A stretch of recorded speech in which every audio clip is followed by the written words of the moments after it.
അപ്പോൾ എല്ലാവർക്കും നമ്മുടെ പുതിയ വീഡിയോയിലേക്ക് വീണ്ടും സ്വാഗതം. അപ്പോൾ ഇന്ന് ഞാൻ ഇവിടെ തയ്യാറാക്കാനായിട്ട് പോകുന്നത് റവ ലഡ്ഡു ആണ് കേട്ടോ. ഇത് ദീപാവലി സ്പെഷ്യൽ റെസിപ്പിയാണ്. വളരെ പെട്ടെന്ന് തന്നെ തയ്യാറാക്കിയിട്ട് എടുക്കാൻ പറ്റുന്ന ഒരു ലഡ്ഡു ആണിത്. അപ്പോൾ നമുക്കിത് എങ്ങനെയാണ് തയ്യാറാക്കാമെന്ന് നോക്കിയാലോ. അപ്പോൾ നമുക്ക് ആദ്യം തന്നെ ഒരു പാൻ അടുപ്പത്ത് വെച്ച് കൊടുത്തതിന് ശേഷം ഇതിലേക്ക് നമുക്ക് 1 ടേബിൾ സ്പൂൺ അളവിൽ നെയ്യ് ഒഴിച്ച് കൊടുക്കാം. നെയ്യ് ചൂടായിട്ട് വന്നു കഴിഞ്ഞാൽ ഇതിലോട്ട് നമുക്ക് കുറച്ച് അണ്ടിപ്പരിപ്പും മുന്തിരി ഇട്ട് കൊടുത്തിട്ടൊന്ന് ഫ്രൈ ചെയ്തിട്ടെടുക്കാം. അപ്പോൾ ഇതെല്ലാം ഞാൻ നന്നായിട്ട് തന്നെ വറുത്തെടുത്തിട്ടുണ്ട്. ഇനി നമുക്കിതൊരു പാത്രത്തിലേക്ക് മാറ്റി കൊടുത്തതിന് ശേഷം ഇതേ പാനിലേക്ക് 1 കപ്പ് അളവിൽ റവ ചേർത്ത് കൊടുക്കാം. അപ്പോൾ ഇതിന് വേണ്ടിയിട്ട് നമുക്ക് വറുത്ത റവയോ വറുക്കാത്ത റവയോ എടുക്കാവുന്നതാണ്. വറുത്ത റവയാണെങ്കിൽ നമ്മൾ വീണ്ടും ഒന്നും കൂടി ഇതുപോലെ നെയ്യിലൊന്ന് വറുത്തിട്ടെടുക്കണം കേട്ടോ.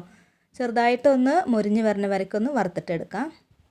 പിന്നെ ഇത് കരിഞ്ഞൊന്നും പോവാണ്ട് ശ്രദ്ധിക്കണം കേട്ടോ. എല്ലാ ഭാഗം ഒരേപോലെ ഇളക്കി കൊടുത്തിട്ട് നമുക്കിത് വറുത്തിട്ടെടുക്കാം. കരിഞ്ഞിട്ട് പോയിട്ടുണ്ടെങ്കിൽ നമ്മൾ ലഡ്ഡുക്കെ ഉണ്ടാക്കി കഴിഞ്ഞാൽ ലഡ്ഡുവിൻ്റെ കളറൊക്കെ ആകെ മാറിപ്പോവും. നല്ല വെള്ള കളർ തന്നെ നമുക്ക് ഈ ഒരു ലഡ്ഡു കിട്ടണം കേട്ടോ. അപ്പോൾ നോക്കിയിട്ടൊക്കെ നന്നായിട്ട് തന്നെ വറുത്തിട്ടെടുക്കുക. റവ ഒന്ന് മൂത്ത് വരാനായിട്ട് തുടങ്ങിയിട്ടുണ്ട് കേട്ടോ. ഇനി നമുക്കിതിലേക്ക് ചേർത്ത് കൊടുക്കേണ്ടത് തേങ്ങ ചിരകിയതാണ്. ഞാനിവിടെ 1 കപ്പ് തേങ്ങ ചിരകിയത് ഇതിലേക്ക് ഇട്ട് കൊടുത്തിട്ടുണ്ട്. ഇനി നമുക്ക് ഇത് രണ്ടും കൂടിയിട്ട് വീണ്ടും ഒന്നും കൂടി കുറച്ച് നേരം ഒന്ന് ഇതുപോലെ അങ്ങനെ ഒന്ന് റോസ്റ്റ് ചെയ്തിട്ട് എടുക്കാം കേട്ടോ. അപ്പോൾ തേങ്ങയൊക്കെ ചേർത്ത് കൊടുക്കണ കാരണം നല്ലൊരു ടേസ്റ്റ് ആയിരിക്കും നമ്മുടെ ഈ ഒരു ലഡ്ഡു കഴിക്കാനായിട്ട്. പിന്നെ ഈ ഒരു തേങ്ങയുടെ പകരം നമുക്ക് ഡെസിക്കേറ്റഡ് കോക്കനട്ടും യൂസ് ചെയ്യാവുന്നതാണ്. ഇതിപ്പോൾ നന്നായിട്ട് തന്നെ മൂത്ത് വന്നിട്ടുണ്ട്. ഇനി നമുക്കിത് ചൂടാറാനായിട്ട് മാറ്റി വയ്ക്കാം കേട്ടോ. ആ ഒരു സമയം കൊണ്ട് നമുക്കിതിലേക്കുള്ള പഞ്ചസാര ഒന്ന് പൊടിച്ചിട്ട് എടുക്കാം. അപ്പോൾ അതിന് വേണ്ടിയിട്ട് ഞാനിവിടെ ഒരു മിക്സി ജാറിലേക്ക് 1 കപ്പ് അളവിൽ പഞ്ചസാര ഇട്ട് കൊടുത്തിട്ടുണ്ട്. ഇതിൻ്റെ കൂടെ തന്നെ 3 ഏലക്കയും കൂടിയിട്ട് ഇട്ട് കൊടുത്തിട്ടുണ്ട് കേട്ടോ. ഇനി നമുക്കിത് നന്നായിട്ടൊന്ന് പൊടിച്ചിട്ട് എടുക്കാം. പഞ്ചസാര നന്നായിട്ട് തന്നെ പൊടിച്ചെടുത്തിട്ട് വന്നിട്ടുണ്ട്. ഇനി നമ്മൾ നേരത്തെ ചൂടാറാനായിട്ട് വെച്ചിട്ടുണ്ടായിരുന്ന റവയുടെ കൂട്ടുണ്ടല്ലോ, അത് നമുക്ക് ഈ ഒരു മിക്സി ജാറിലേക്ക് ഇട്ട് കൊടുത്തിട്ട് ഇതെല്ലാം കൂടിയിട്ട് ഒന്നും കൂടി ഒന്ന് പൊടിച്ചിട്ട് എടുക്കാം കേട്ടോ. അപ്പോൾ നമ്മൾ റവ ചേർത്തതിന് ശേഷം ഒരുപാട് നേരം ഇങ്ങനെ അരച്ചിട്ട് എടുക്കരുത്. ഈ ഒരു റവ ചെറുതായിട്ട് ഇങ്ങനെ തരി ഉണ്ടാവണം. അപ്പോൾ ഒന്ന് പൾസ് ചെയ്തിട്ട് എടുത്താൽ മാത്രം മതി. അപ്പോൾ അതേ റവയും പഞ്ചസാരയും പൊടിച്ചെടുത്തിട്ടുണ്ട്. ഇത് ഞാൻ നേരത്തെ റവ വറുത്തിട്ടുണ്ടായിരുന്ന ആ ഒരു പാനിലേക്ക് തന്നെയാണ് കേട്ടോ ഇട്ട് കൊടുത്തിട്ടുള്ളത്. ഇനി നമ്മൾ ഫ്ലെയിം ഓൺ ആക്കേണ്ട ആവശ്യമൊന്നുമില്ല. അപ്പോൾ വേറെ ഏതെങ്കിലും പാത്രത്തിലേക്ക് ഇട്ട് കൊടുത്താലും കുഴപ്പമൊന്നുമില്ല കേട്ടോ. അപ്പോൾ ഇതുപോലെ നമ്മൾ പൊടിച്ചെടുക്കുമ്പോൾ ഇങ്ങനെ കട്ടായിട്ടൊക്കെ കിടക്കുന്നുണ്ടാവും. അതൊക്കെ നമുക്കൊന്ന് ഉടച്ചെടുക്കാം. ഇനി നമുക്കിതിലേക്ക് ചേർത്ത് കൊടുക്കേണ്ടത് നെയ്യാണ് കേട്ടോ. അപ്പോൾ ഞാനിവിടെ 2 ടേബിൾ സ്പൂൺ നെയ്യ് ഇതിലേക്ക് ഒഴിച്ചു കൊടുത്തിട്ടുണ്ട്. നെയ്യ് ഒഴിച്ചു കൊടുക്കുമ്പോൾ നന്നായിട്ട് ഉരുക്കിയതിന് ശേഷം വേണം ഇതിലേക്ക് ഒഴിച്ചു കൊടുക്കാനായിട്ട്. ഉരുക്കിയിട്ട് ചൂടൊക്കെ ഉണ്ടാവില്ല, അതൊക്കെ ഒന്ന് പോയതിന് ശേഷം വേണം ഇതിലേക്ക് ഒഴിച്ചിട്ട് കൊടുക്കാൻ കേട്ടോ. ഇനി നമുക്കത് കൈ വെച്ചിട്ട് നന്നായിട്ടൊന്ന് മിക്സ് ചെയ്തിട്ട് എടുക്കാം.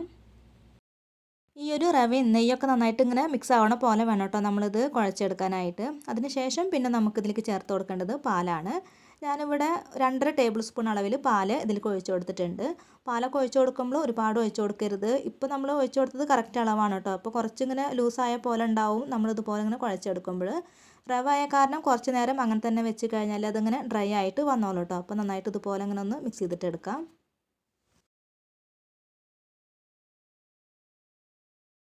ഇതിപ്പോൾ കുറച്ച് നേരം വെച്ച് കഴിഞ്ഞപ്പോൾ നന്നായിട്ട് ഇങ്ങനെ ഡ്രൈ ആയിട്ട് വരാനായിട്ട് തുടങ്ങിയിട്ടുണ്ട് കേട്ടോ. അപ്പോൾ നമുക്ക് ഇതുപോലെ ഇങ്ങനെ കുഴച്ചതിന് ശേഷം കുറച്ചിങ്ങനെ എടുത്തിട്ട് നോക്കാം.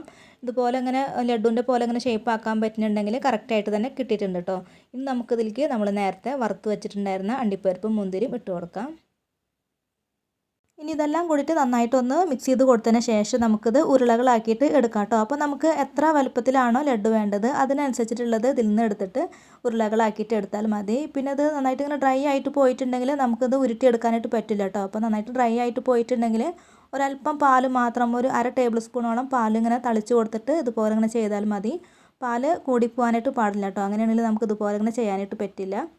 അപ്പോൾ എല്ലാതും ഞാൻ ഇതുപോലെ തന്നെ ചെയ്തെടുക്കുന്നുണ്ട്. അപ്പോൾ നമ്മുടെ ചാനൽ ഇതുവരെയും സബ്സ്ക്രൈബ് ചെയ്യാതെയാണ് കാണുന്നതെങ്കിൽ ചാനലൊന്ന് സബ്സ്ക്രൈബ് ചെയ്യാം കേട്ടോ. പിന്നെ വീഡിയോ കണ്ടുകൊണ്ടിരിക്കുന്ന സമയത്ത് നിങ്ങൾക്ക് ഇഷ്ടമാവുകയാണെങ്കിൽ ലൈക്കും ചെയ്യാനായിട്ട് മറക്കരുത്. അപ്പോൾ നമ്മുടെ വളരെ ടേസ്റ്റി ആയിട്ടുള്ള റവ ലഡ്ഡു ഇവിടെ റെഡി ആയിട്ടുണ്ട്. നല്ല ടേസ്റ്റാണ് കേട്ടോ അത് കഴിക്കാനായിട്ട്. അപ്പോൾ തീർച്ചയായിട്ടും എല്ലാവരും ഒന്ന് ട്രൈ ചെയ്ത് നോക്കുക.